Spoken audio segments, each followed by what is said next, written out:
जय गुरुदेव। सभी गुरु प्रेमियों को सादर जय गुरुदेव। बाबा जय गुरुदेव जी महाराज के अमोलक वचन आप इसे ध्यान से जरूर सुने। जय गुरुदेव।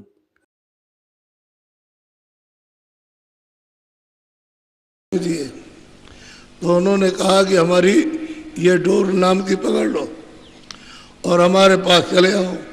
तो नाम की डोर पकड़ी तो वह फौरन उनके पास पहुंच गए, सामने खड़े हो गए। साक्षात्कार, ईश्वर का दर्शन, खुदा का दीदार सामने, घाट का सब सामने कर। उन्होंने कहा हम बहुत खुश हैं, हम रास्ता देते हैं, तुम ऊपर जाओ। तो उन्होंने रास्ता दिया तो उधर का मतलब ये पेट नहीं, उधर वहाँ नजर आया, उधर में बहुत चौड़ा, जितना ये संसार इससे भी ज़्यादा चौड़ा मैदान है, उसमें खड़े हो गए। तो वहाँ रचना ये तो मृतलोक में 5 तत्वों की है, जल, पृथ्वी, अग्नि, वायु, आकाश, और वहाँ लिंग तत्व की रचना है।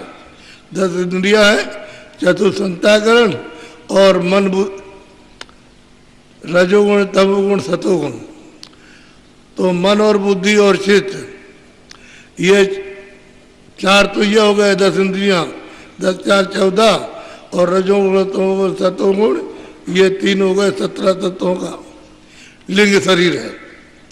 वो इससे सुपुर्यम, यानी ये तो कष्टदायक है, उसमें ये बीमारी नहीं, लिंग शरीर में ये बीमारी नहीं, इस रकम के भोग नहीं है, ऐसी दवा नहीं खाते हो। जिस तरह से यहाँ होता है वैसा वहाँ कामकाज नहीं, आराम से। और उसके ऊपर में सूक्ष्म शरीर है। जब इसको पार हो गए तो शब्द, स्पर्श, रूप, रस, गंध, 5 तो ये हो गए, और मन, बुद्धि, चित्त और अहंकार 5 4 9 तत्वों का शरीर है। वो उससे भी बहुत साफ, शुद्ध है, पवित्र है। इसमें इंद्रियां नहीं, उसमें है रजोगुण, तमोगुण, सतोगुण नहीं, ये छूट जाएगा। बस शब्द, स्पर्श, रूप, रस, गंध और मन, बुद्धि, चित्त और अहंकार उस सूक्ष्म शरीर में। और सूरज जब उधर परे जाएगी तो फिर 5 तत्वों का शरीर है, शब्द, स्पर्श, रूप, रस, गंध, और न वहाँ मन है, न बुद्धि है, न चित्त, न अहंकार। और वो जब ऊपर उधर उतरेगी तो उसके ऊपर कोई शरीर नहीं, तो शब्द रूप हो जाती है। यही जो आंखों के पीछे ये बैठी हुई है तुरंत जीवात्मा, इसको रूह कहते हैं, सोल, यही फिर शब्द रूप हो जाएगी। शब्द ही शब्द मिलकर, शब्द में मिलकर के शब्द रूप हो गई। अब इसके ऊपर में कोई मोटा तत्व नहीं है, यहाँ लाने का कोई मोटा तत्व नहीं, उसमें ये मिल गई। और वहाँ मानसरोवर में इस संसार के करोड़ों गुना, क्या अरबों गुना बड़ा मानसरोवर तालाब है। कहते हो तालाब में, लेकिन अरबों गुना बड़ा, उसमें सब सूरतें स्नान करती हैं। वहाँ जो रहती हूँ तो रहती है, लेकिन वो सब हंस रूप में रहती हैं। जब स्नान किया तो इसी सूरत का, जो दोनों आंखों के पीछे बैठी, इसी सूरत का, इसी जीवात्मा का, इसी रूह का 12 ईश्वर से, यानी खुदा से ज्यादा प्रकाश हो जाता है, 12 गुना ज्यादा रोशनी, 12 गुना ज्यादा लाइट इस सूरत की हो जाती है जो यहाँ आज बैठी। ये तत्वों में लाकर कमजोर कर दी गई और प्रकाश इसका बढ़ गया, प्रकाश बढ़ गया इसका, और फिर बिल्कुल एकदम छोटी हो गई।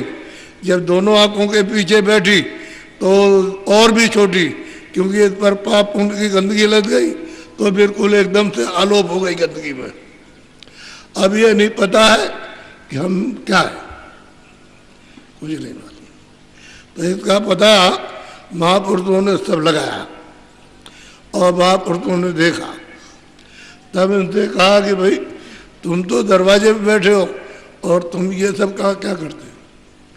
अमूलक निधि, अमूलक जवाहरात, जो सोना चांदी और ये सब मिट्टी है, और वो अमूलक जवाहरात जो चेतन है, उसको प्राप्त करना चाहिए, जो सर्वदा जीवात्मा की सूरत की रक्षा करे, रखवाली करे।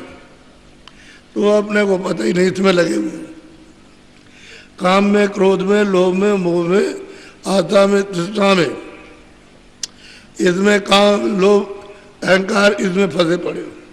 यही खाने पीने में इसी में ढूंढते हो कि इसको गाली देंगे तो इससे मिल जाएगा, इसको मार देंगे तो इससे कुछ मिल जाएगा, और इससे कुछ ले लेंगे तो कुछ मिल जाएगा।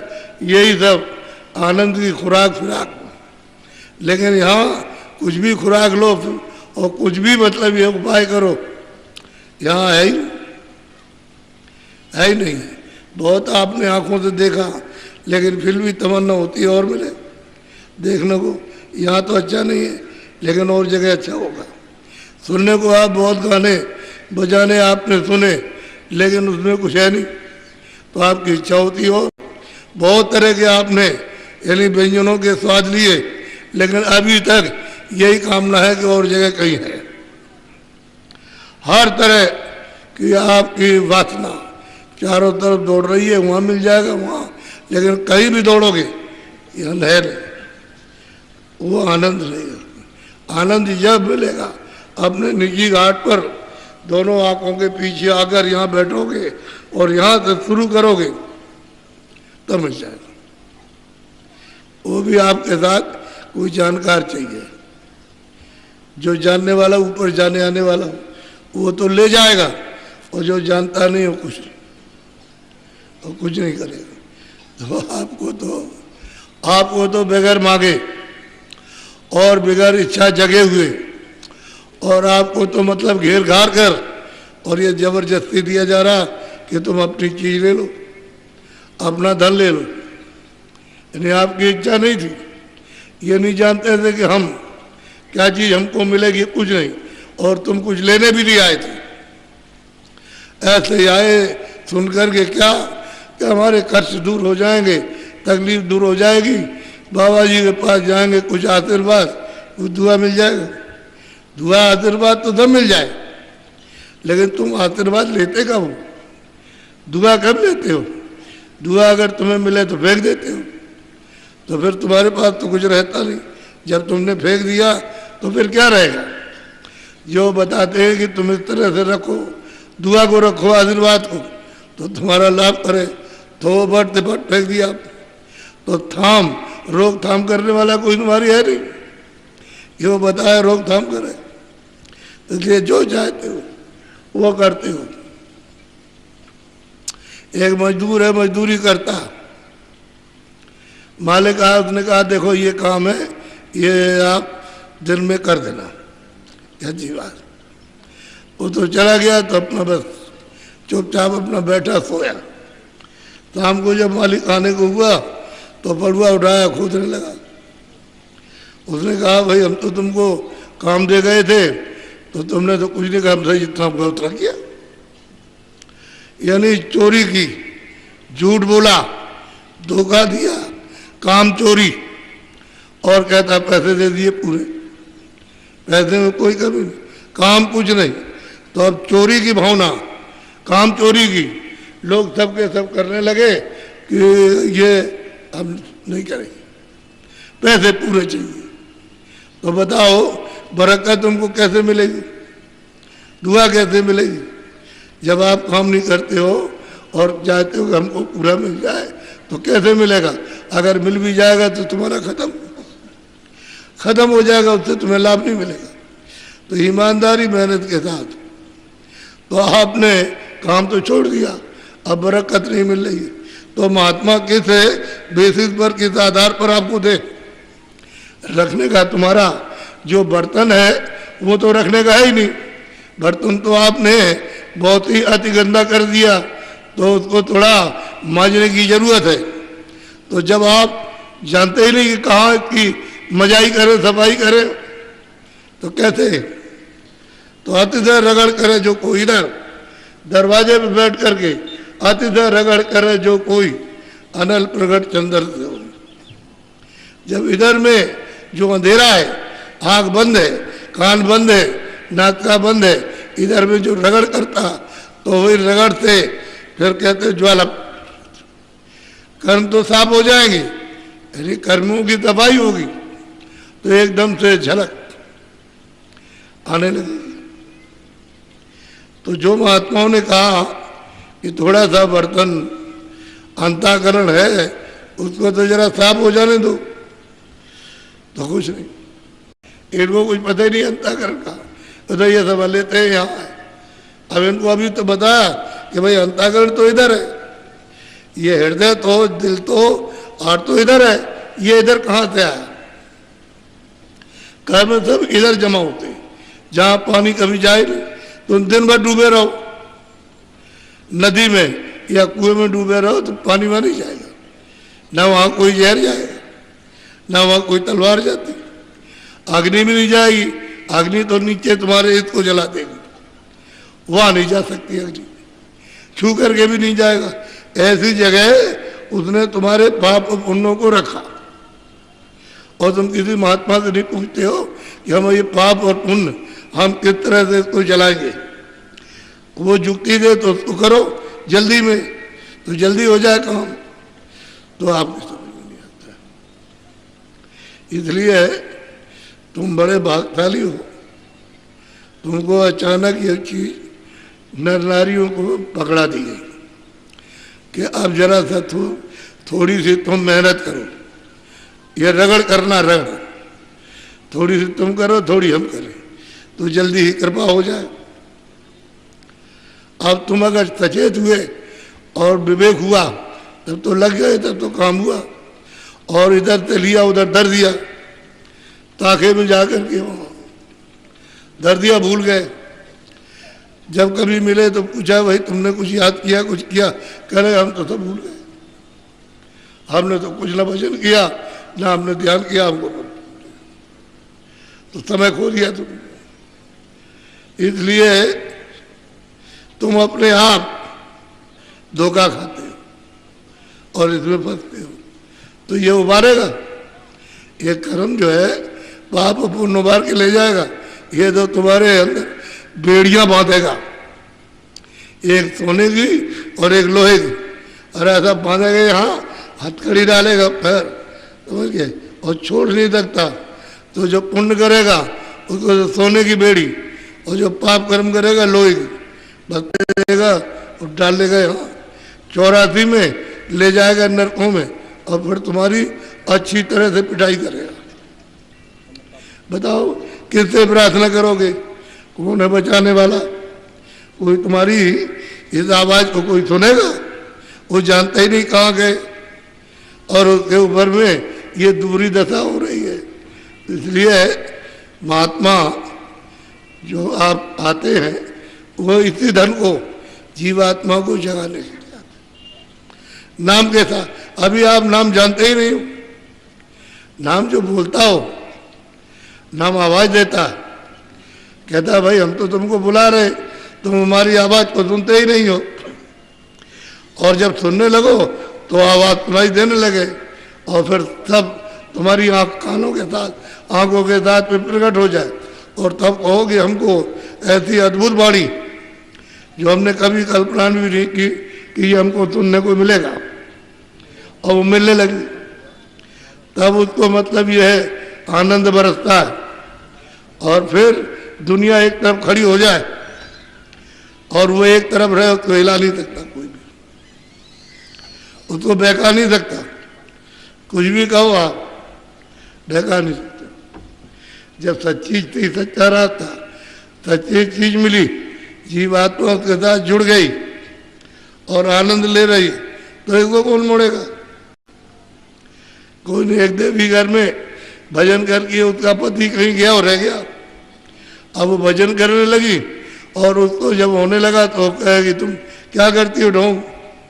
अरे हम ढोंग नहीं करते, तुम चले जाओ, जो हमको मिला तुम भी ले आओ।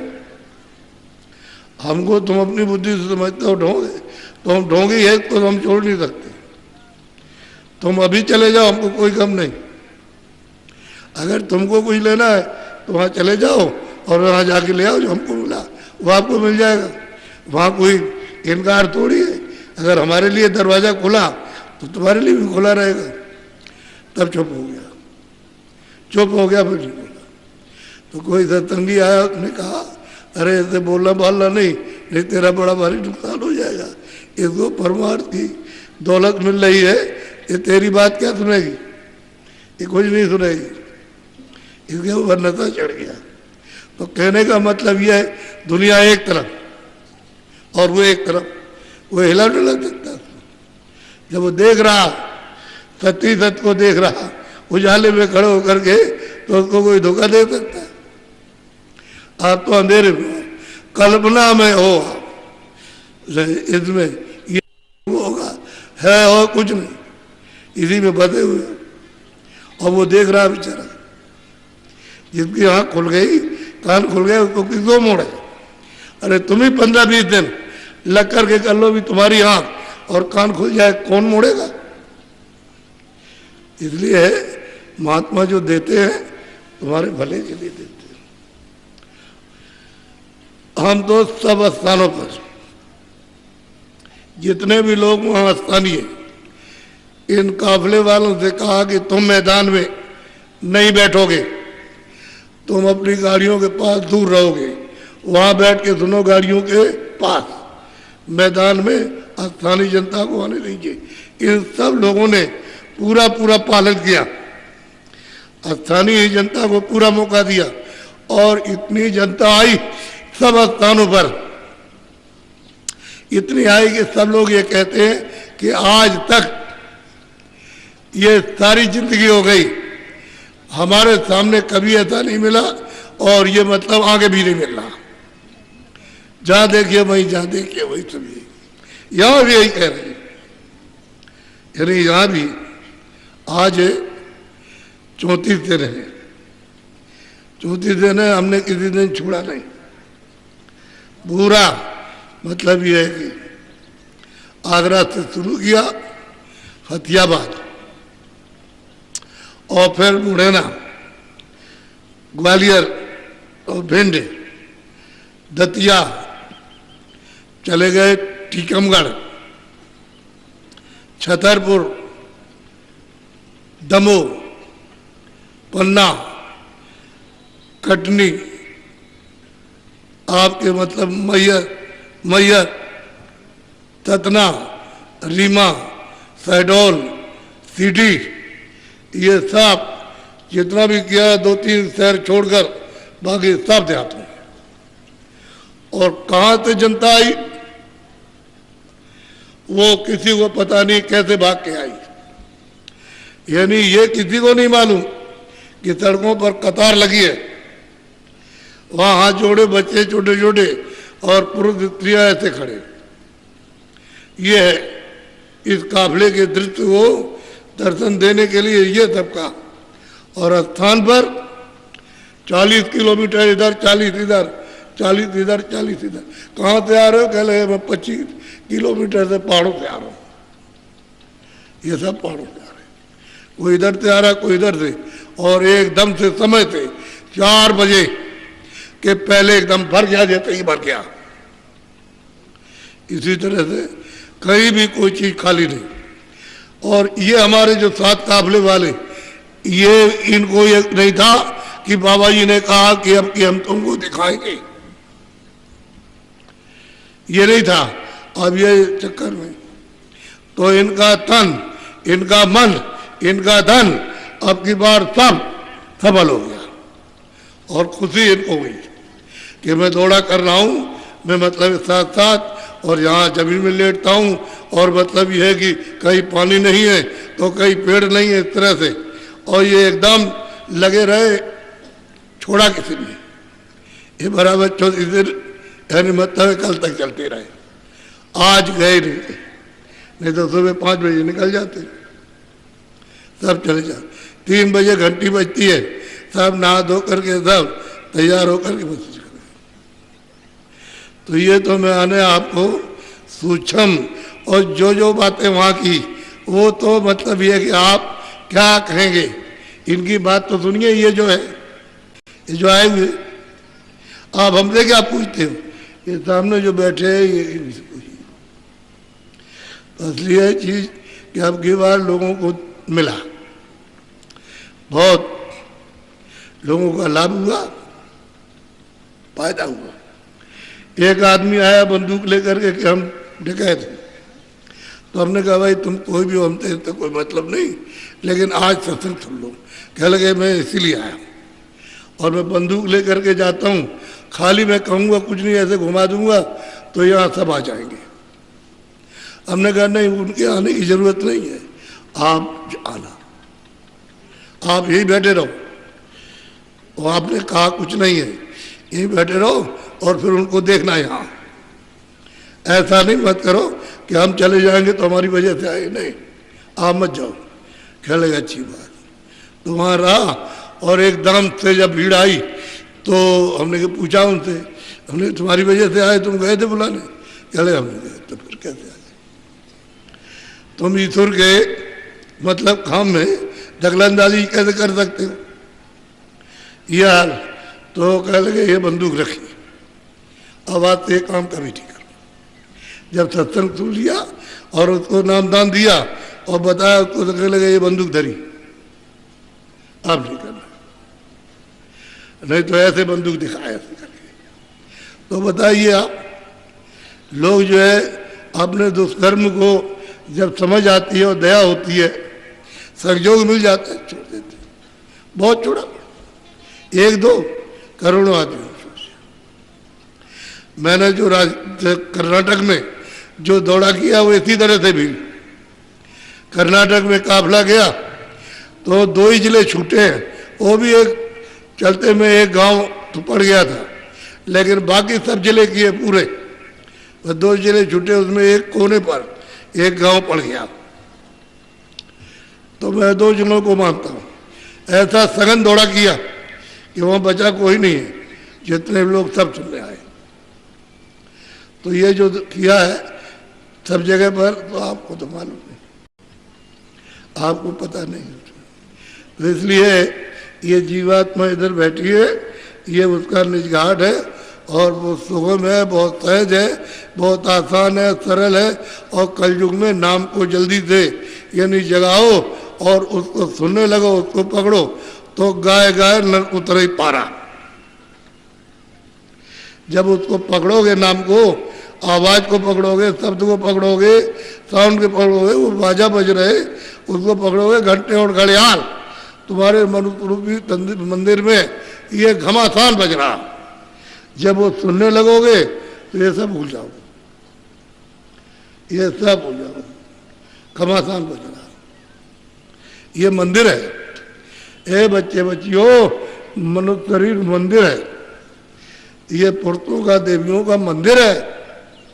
इसमें बैठ करके 24 घंटे घंटे घड़ियाल, तमाम झांझ मजीरा और तमाम आरती और कीर्तन 24 घंटे यानी देववाणी और उसकी ब्रह्मवाणी, ये आयतें और कलमा तमाम होता रहता है। इधर जब थोड़ा मंजन करो इसका तो रगड़ से साफ हो जाए। अरे वो सूरज जो जीवात्मा उसकी आंख निकल आए, जो उसकी बंद हो गई, वो ऊपर का मैल छूट जाए और वो साफ निकल आए, तो इतनी रोशनी है, ये कुछ नहीं है। ये सूरज की रोशनी कुछ नहीं, ये तो गर्म है, उसकी रोशनी बहुत ठंडी, बहुत ठंडी। लेकिन है कितनी? एक बालू का कण उसके लाख टुकड़े कर दिए जाए, उससे भी सूरज छूट गया। इसलिए शरीर में आले में कैसे आ सकती, क्योंकि शरीर के अंदर तो है नहीं। ये तो महात्माओं ने इसको बरामद किया। जब उन्होंने इसको बरामद कर लिया तब उसे मालूम हुआ, नहीं तो सबको लोभ हो गया। रास्ता ही जो सुगम था वो लोभ हो गया।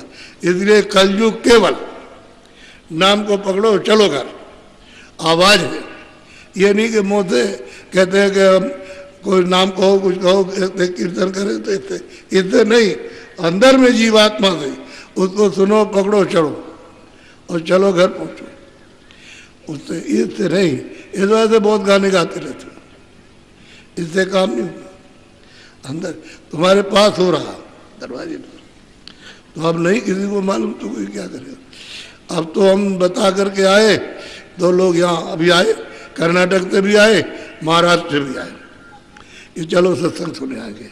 2 दिन का ही मिल जाए, 1 ही दिन का मिल जाए सत्संग, 2 ही घंटे का मिल जाए, लौट जाएंगे।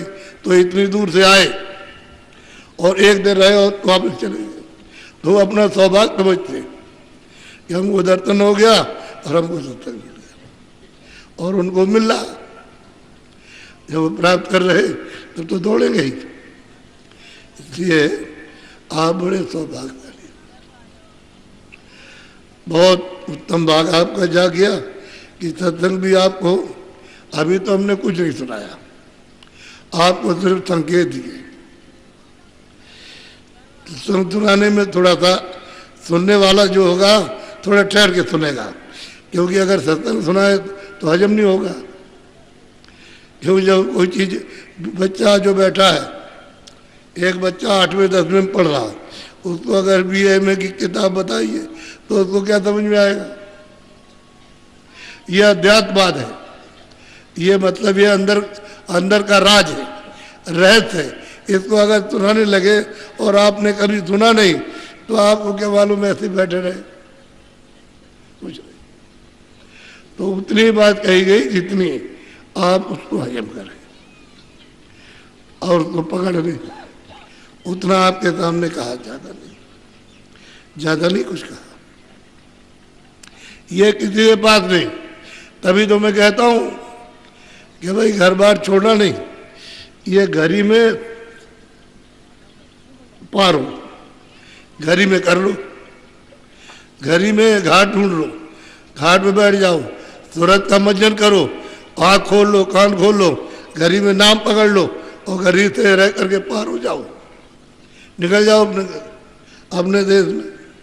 लेकिन ये समझ कर कि मैं बाहर जाऊंगा भजन करूंगा तो भजन नहीं हो सकता। बाल बच्चे काम धाम छोड़ करके घर के बाहर चले जाओगे, तुमको कभी परमात्मा मिलेगा ही। इसलिए ये रहो, घर बैठे मिलेगा, रास्ता भी मिलेगा, बताने वाला मिलेगा और कराने वाला, और रास्ते पर चल दो तो काम बन जाएगा। इसलिए तो मैं तो बैठ गया था कि सुबह क्यों खराब समय किया जाए, कुछ इनको सुनाया जाए, कुछ सुना दिया जाए। तो आप इतनी बात हमारी जकड़ के पकड़ के रखो कि जो भी कर्म करोगे अच्छा बुरा, तो अच्छे का तो आपको फल पहले नहीं मिलेगा। इसको समझ लो कि जैसे पुण्य किया और पाप किया, तो पुण्य का फल पहले नहीं मिलेगा, जमा रहेगा। पहले जो आपने पाप किया है उसको पहले भोगो, उसकी सजा पहले, चाहे वो पशु पंछी में ले जाए, कीड़ों में ले जाए, जल के चीजों में ले जाए, चाहे नरकों में ले जाए, वो पहले भोगना। और जब वहाँ कट जाए तब फिर आकर के फिर आपको ये पुण्य का फल मिलेगा। हिसाब करने वाला जितने आज़ादी दी है और बहुत होशियार है, उसने कितने युगों तक आराधना की है, समय लगाया और मालिक को खुश किया। खुश हो गया तो उसने ये सब इतना वरदान मांगा तो मालिक ने दे दिया। मालिक को क्या, उनकी मौत थी, इच्छा थी कि ऐसा विस्तार कर दें, तो विस्तार किया। मतलब ये ऐसा नहीं कि मालिक समझते नहीं थे, समझते थे दोनों। इन जीवात्माओं के लिए तो रास्ता आने और जाने का रखा, उनके लिए नहीं रखा।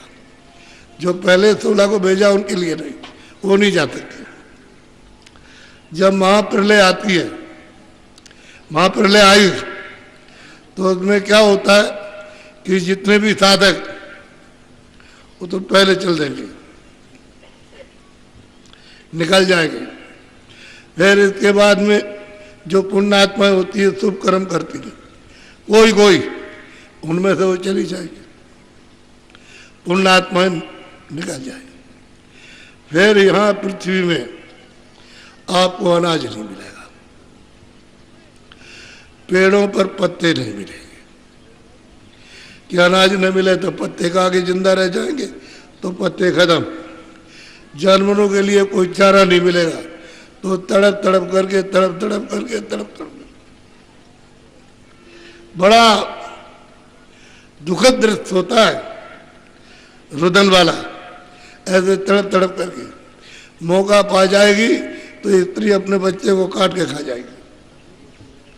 मौका मिल गया और पति सो गया है तो उसको काट देगी और उसी का मांस खा जाएगी।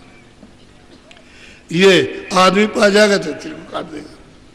उस वक्त में कुछ नहीं, यह हाल रहता है। तो इस तरह से तड़प तड़प करके ये पत्थर पहाड़ जितने भी हैं, जब वो शब्द बंद करता है तो फिर कले से राख एकदम से सारा जलमग्न पूरा का पूरा। तो जितने भी मतलब ये है कि जल में जीव रहते थे और वो थल में, तो थल के जीव जल में चले गए। तो तड़प करके उनको कोई आधार तो मिला नहीं। पानी से बाहर जाने का तो पानी हो गया, जली हो गया। तब कोई आदमी नहीं, कोई जानवर नहीं, तब पत्थर जितनी भी जमीन, ये जो कुछ भी है सब गल करके राख, तब पानी पूरे सारे संसार। और फिर क्या हुआ कि अग्नि ने पानी को सोखा, तो नीचे जल में पानी में जीव है, तो वो तड़प करके तड़पते। किस तरह से तड़पते हैं वो मतलब ये है कि शरीर का पायमान जब पूरा जल सूख लिया, उठ चला, वहां से शब्द बंद किया तो उठ चला। देर क्या लगती है, फौरन वायु ने अग्नि को सोखा और वायु को आगराज ने, और आगाज को महादेव आद्या महाशक्ति ने समेट लिया। फिर ऊपर में ईश्वर ने, यानी मतलब खुदा ने समेटा, फिर उसके बाद में ब्रह्म ने, ऐसे ही समेटते हुए साहब चले जाते हैं। किसी को पता नहीं, कुछ नहीं रहता। ये आएगा, तुम्हें आता है, लेकिन समय देर में आता है। आपको तो मालूम नहीं है। ये बात जरूर है कि जितने भी नरक के जीव 84 के, इतनी तकलीफ होती है, इतना कष्ट होता है कि वो सब उसी में भुगा लिया जाता है, तब उनका शरीर छूटेगा। इतनी यात्रा होती है जो कहीं नहीं जा सकती, लिख नहीं जा सकती। तो कर्म जब भोग लेते हैं तब जाते हैं। ये सब किताब मीठी, ये सब झूला राग, अब जल भोग गया, जल उड़ गया अग्नि ने, अग्नि को वायु ने, वायु को आकाश, ऐसे ही सब मिटता चला जाता है, कुछ नहीं बचता। और कब फिर प्रसार होगा ये कुछ नहीं कहा जाता, ये कुछ नहीं। तो इसलिए जो महापुरुषों ने देखा है कि महापुरुष कब आए, उसी को फकीरों ने देखा कि क़यामत कब आएगी, मानो उसको क़यामत कहते हैं, अपने महाप्रलय कहते हैं। जब विस्तार हुआ तो इसका समय निश्चित है कि इतने दिन के बाद में महाप्रलय हो जाएगा, लेकिन देर लगती है। आपने तो ये कभी सुना नहीं कि ऐसा, और तो आप कहते हो बस हमारा है, हमारा है। तुम तो आए हो दूसरे की चीज लेकर बैठे हो, चिल्ला रहे हमारी हमारी, उसको गाली दे रहे, और तुमसे छीन लेगा, सब ले लेगा और याद रखवा लेगा। जाओ जाओ, हमारा हिसाब हो जाएगा, बस जाओ, बस तुम्हारा कुछ नहीं है। तुम ऐसे ही रोते गए और रोते जाओगे, और रो रहे हो, अभी रो रहे और रोते हुए आए। जब पैदा हुए तो रोते हुए, अभी तो रो रहे और जाने के वक्त रो रहे। तुम्हारा रोना कब बदला? दूसरे की चीज को आप पकड़ोगे तो रोना ही पड़ेगा। अपना कुछ शरीर भी अपना नहीं, सामान भी अपना नहीं, उसको निकाल देगा। जीवात्मा को ये पड़ा, सामान ये पड़ा, निकालेगा। तो आपका कब है? अगर आपका होता तो दौड़ के बच्चा बचा लेता, बाप माँ को बचा लेता, पत्नी को बचा लेता, इतनी दौड़ के जाती पति को बचा लेती। हाँ, तो इसलिए समय यानी आपके लिए जल्दी है कि अभी आने वाला समय खत्म होने वाला, तो आप अपने समय जो बचा है उसी में ही भजन कर लो। ये सच्चा भजन, इसमें झूठी झूठी चीज कोई नहीं। सच्ची चीज है घाट पर बैठ के और भजन कर लो, कान खुल जाए, आँख खुल जाए तुम्हारी, नाक खुल जाए, चलो। थोड़ी मेहनत शुरू में जरूर करनी होती है, वही चीज तुम्हारे लिए थोड़ी सी मेहनत, थोड़ी सी निमित्त मात्र, और वो फिर सुलभ हो गया। इधर से मन बुद्धि चित्त को जो भागते हैं, ये सब चीजों से ढीला कर दो, और इधर में सूरत के साथ इनको लगा दो, भाई इतना ही करना और कोई तकलीफ नहीं, शारीरिक कोई कष्ट। श्वास आता जाता आने जाने दो, सोते में आता जाता है, काम करते में आता जा, खाते में आता जाता है, ऐसे ही भजन में आया जाएगा, उसको रोकने की जरूरत ही नहीं है। आप मतलब ये मन है जो इसमें फंसा हुआ और ढूंढ रहा है, तो इसमें कुछ नहीं मिलेगा। जहाँ मन की मदद तुरंत को मिली कि फौरन रगड़ा पड़ा और सफाई हुई, वही साफ हो जाएगा तो नाम पकड़ लेगा, फिर कुछ नहीं। जब उसको रस मिलने लगा तो मन बिल्कुल चुप हो जाएगा, क्योंकि उसको रस मिला, उसको अमृत पीने को मिलने लगा, खूब पिएगा। अमृत तो ऊपर से चू रहा, जैसे टूटी खोल दो ऐसे, जब वो द्वार खोलता है टोटी खोल दी, जैसे चलता, खूब पीते, तब जाकर के चक जाते, तो तृप्त हो जाते, इधर इच्छा नहीं रहती। ये वैसे मन इसीलिए लगाया गया, इसको मन रोक करके रखे। वो कोई सूरत नहीं है, कोई जीवात्मा, कोई रूह नहीं है, लेकिन वो वहाँ का तत्व है, चेतन के साथ में, मतलब चेतन हो रहा। अगर वो हरकत वहाँ से करता, नीचे आता तो कोई बात नहीं थी, वही जहाँ से ये लगा वहीं से है, और ये चाहता है कि हमारा आनंद हमको मिल जाए। तो इसको जब अपने स्थान पर पहुँचा दोगे, बुद्धि अपने स्थान पर, चित्त अपने स्थान पर ये पहुँच जाएंगे, तो बस चुप हो जाएंगे, फिर ऊपर अकेले सूरज जाएंगे, फिर इसके पीछे कोई झगड़ा नहीं, खाली अकेली रह जाए। सर्द हो रही है, आगे चल कर के ब्रह्म के बाद जब पार उतरेगी तो सर्वद्रूप हो जाएगी, खैर कुछ नहीं, पार उतर जाएगी, भवसागर से पार उतर के जाएगी। और वहाँ पदम प्रयाग, अगमपुर भाषा, वहाँ प्रयाग है। ये संसार के करोड़ों ऐसे बना दिए जाए और वहाँ जोड़ दिए जाए, इतना बड़ा परम प्रयाग, चौड़ा पाठ। वहाँ तुरते पहुँच करके स्नान करते, तब वो अगमपुर जाती है अपने देश। जब तक प्रयाग में ऐसा नहीं, तुरंत लाए जो चढ़े आकाशा, यहाँ से जो आकाश में चढ़ता और चला जाएगा वहाँ पार ब्रह्म के ऊपर, वहाँ जा कर के प्रयाग है, उसमें स्नान करती है तो उनको ताकत आ जाती है प्रकाश सहन करने की और शब्द सुनने की। प्रकाश बहुत है और शब्द बहुत है, दोनों में सहन हजम हो जाता है, फिर ये बर्दाश्त कर लेती है। और जब तक उसमें स्नान नहीं करेगी तब तक वहाँ का शब्द, वहाँ का प्रकाश बर्दाश्त नहीं हो सकता।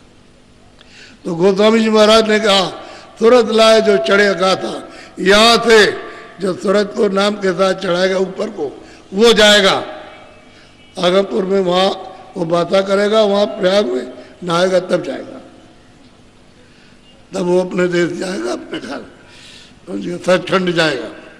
ऐसे नहीं जा सकता।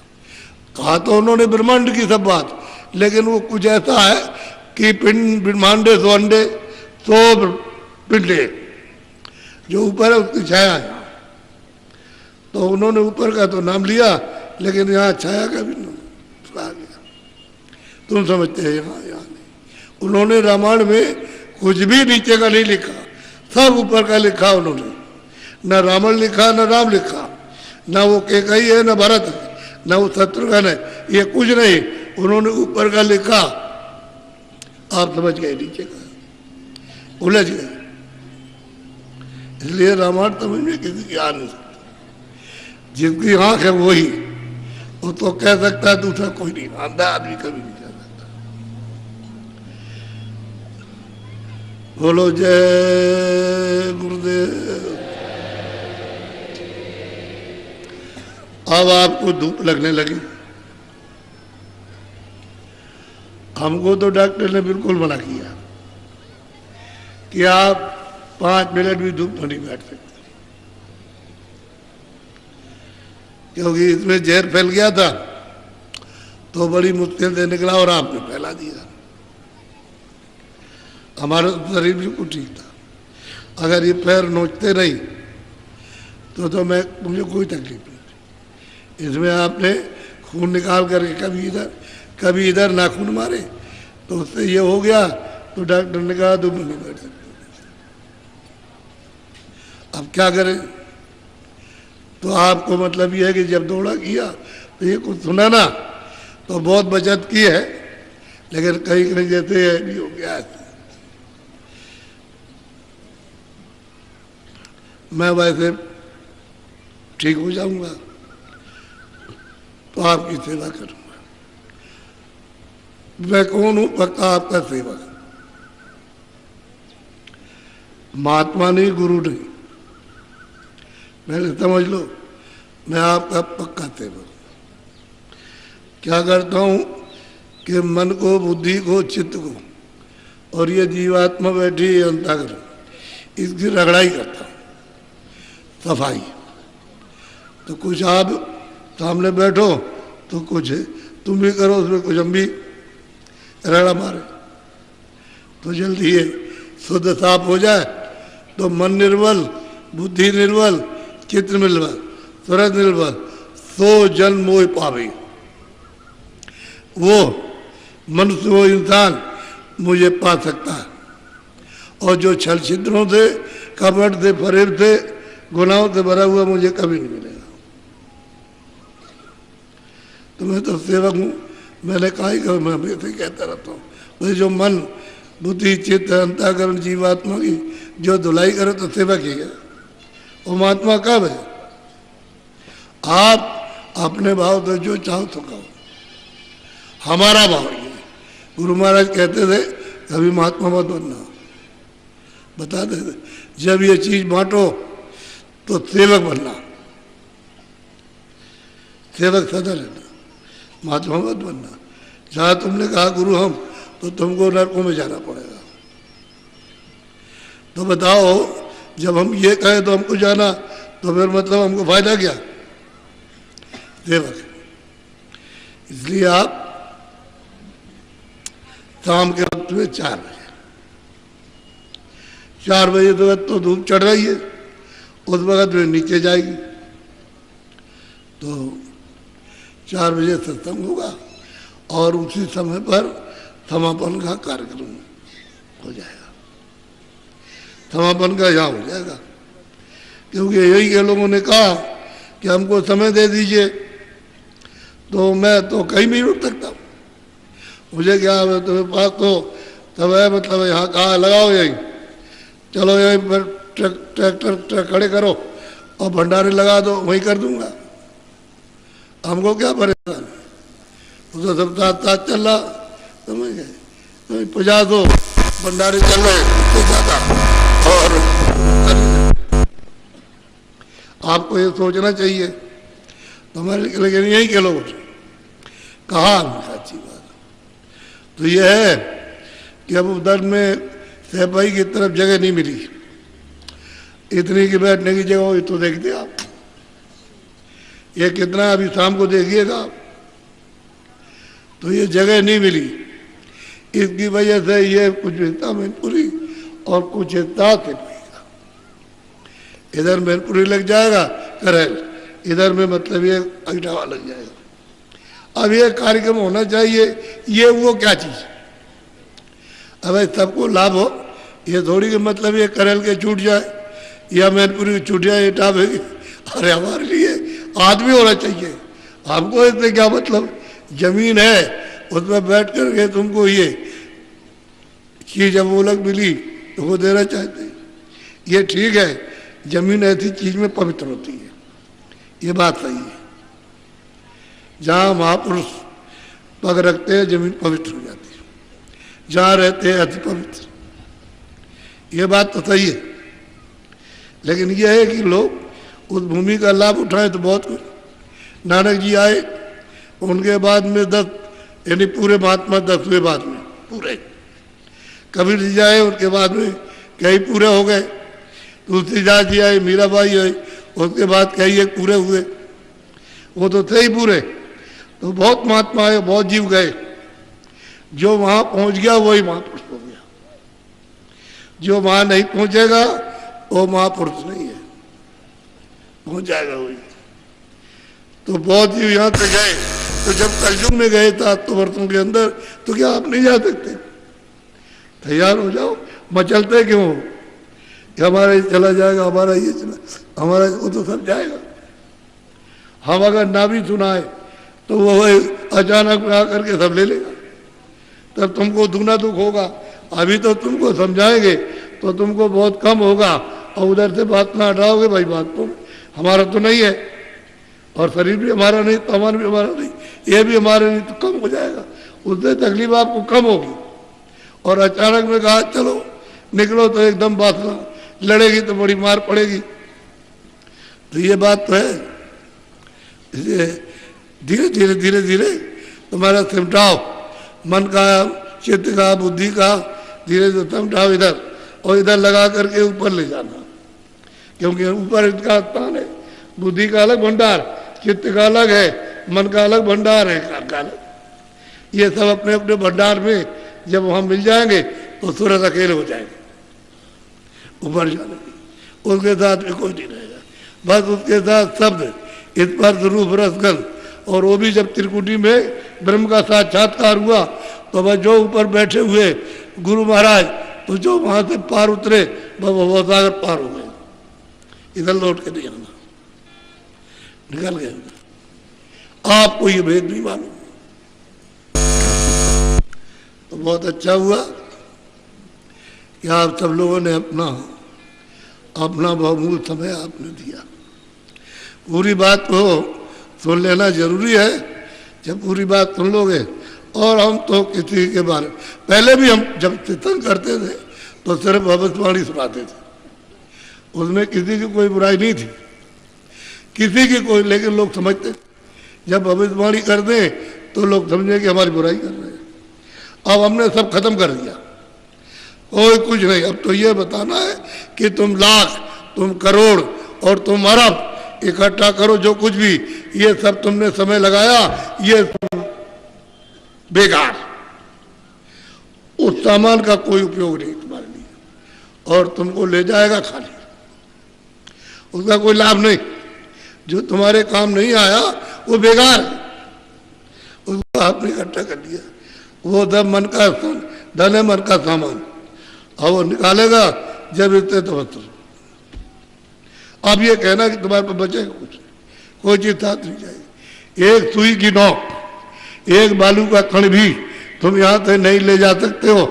और यहीं पर तुमको क्या करेंगे, उठाएंगे, यानी मतलब घेड़ा के साथ, और लेकर के ले चलेंगे तो गड्ढा खोद करके गाड़ देंगे, उधर लकड़ियों पर बिल्कुल नंगा करके रख करके और फूट लगा के आग लगा देंगे, फूक देंगे।